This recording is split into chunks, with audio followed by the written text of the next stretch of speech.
अभी इस वक्त हम नेपाल में मौजूद हैं और यहाँ से एक बक्से की राज की कहानी मैं बताने जा रहा हूँ। जिस बक्से को लेकर के चर्चा होती है कि उस बक्सा के भीतर काफी सारे खजाना के रूप में सोना चांदी रखा हुआ है और जब भी उस बक्से की खुदाई की गई है तब वो बक्सा नीचे धंसता चला जाता है। लेकिन उस बक्से को निकालने की काफी कोशिश की गई और बक्सा नहीं निकल पाया है। और अभी नेपाल में हूँ और नेपाल से खबर मैं आपको बता रहा हूँ और इस बक्से को लेकर के काफी ज्यादा चर्चा भी होती है और काफी दूर दूर से लोग इस बक्सा को देखने आते हैं। बाकी आपके स्क्रीन पर जिस बक्सा की तस्वीर चल रही है यही वो बक्सा है जिस बक्सा में खजाना के रूप में सोना चांदी रखा गया है और इस बक्सा का खुदाई जब जब की जाती है तब ये बक्सा नीचे धंसता चला जाता है। बाकी आपने देख लिया उस बक्से की तस्वीर और हमारे साथ एक चाचा है, हम इनसे बातचीत करते हैं। क्या नाम है आपका?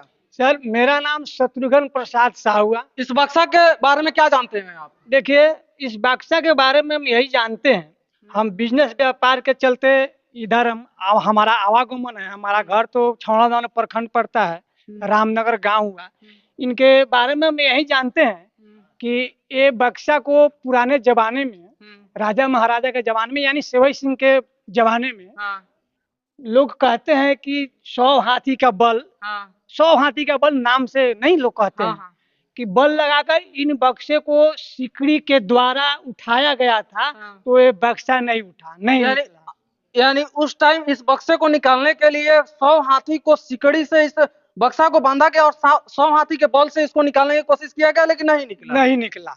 सुनने में आता है तो 100 हाथी का बल, चाहे 1 हाथी का बल, चाहे 2 हाथी का बल, यानी हाथी से मान लीजिए इसको। अब 100 हाथी जमाने में 100 हाथी कहाँ से आया होगा, एक बात कह रहे हैं, लेकिन लोग कहता है ना 100 हाथी का बल, तो हाथी के बल से निकाला गया, नहीं निकला।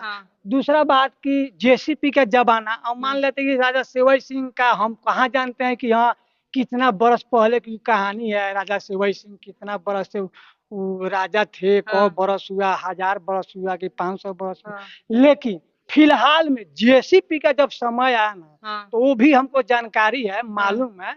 एक दूसरे से आदमी बोलता है, कहता नहीं है। जैसे हम ही आए तो कहे कि ये कैसा है, तो ये नहीं होता है।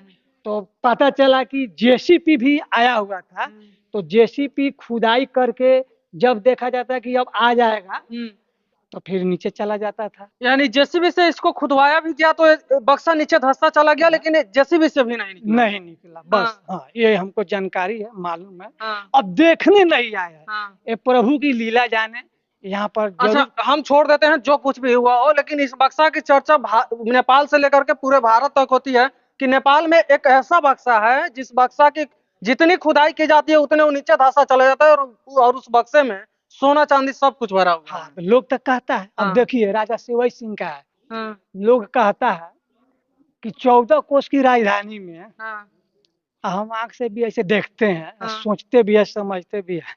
कोई भी आपको जेसीबी चलागा ना, राजधानी में 14 कोस जाता, पुलिस का पहरा हो जाता है कि कुछ ना कुछ निकलेगा।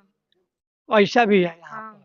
नेपाल में एक ऐसा जगह है जहाँ 14 कोस के भीतर में अगर जेसीबी खुदाई करने चली जाएगी तो पुलिस प्रशासन की टीम वहाँ पहुंच जाती है। हाँ, पहुंच जाता है हमारा, हम देखे। यानी प्रशासन से बिना अनुमति के खुदाई यहाँ नहीं किया जा सकता है ना। ये हम पूरा नहीं कह सकते, कहीं कहीं ऐसा एरिया होगा, जैसे पोखरा हुआ, तो पोखरा हुआ मछली पालने के लिए, तो वो हो सकता है। लेकिन और सब कहीं कहीं एरिया है कि प्रशासन को देखते हैं ऐसे जेबी में हाथ डाल करके खड़ा रहता है। ऐसा बात है।